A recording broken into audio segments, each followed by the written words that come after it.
Për fotografin dhe videografin e natyrës, Blerim Gjocaj, nuk ka mënyrë më të mirë për ta nisur 21 marsin në mes të natyrës. Ditën sot e filloi duke ndjekur zogjët e mëngjesit në një nga peizazhet më të bukura të vendit, pikërisht në ditën e natyrës. Sot është një ditë e veçantë, është dita e pranverës, dita e natyrës, dita e poezisë, besa dita e personave me sindrom Down, në mos gabofsha.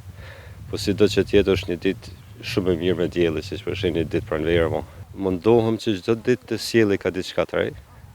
Edhe pse ndoshta një zog fotografoj disa herë, çdo ditë të njëjtin, po çdo ditë nuk del e njëjta foto. Ka ndallime shumë lloja, po njëkohësisht nina vetja me këtë punë që bëj. Gjocaj theksoi se ka një ëndër dhe synim të madh të fotografoj Rëçibullin. Peizazhe kam fotografuar shumicën ato që kam dashur, se janë më lehtë që e gjon kur ti dush. Amo për kofsh, ondër që kam fotografuar, kam ondër të fotografoj Rëçibullin ditën.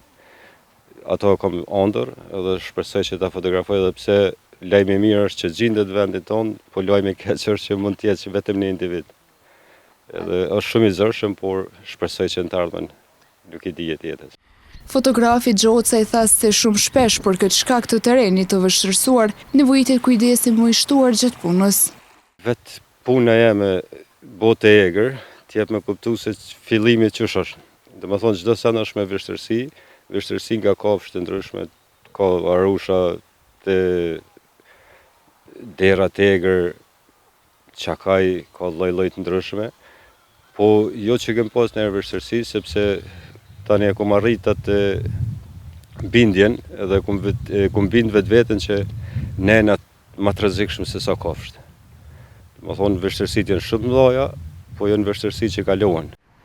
Natyra nuk është vetëm një peizazh për të fotografuar, por një thesar që duhet mbrojtur dhe ruajtur, tha mes tjerash videografi Gjocaj.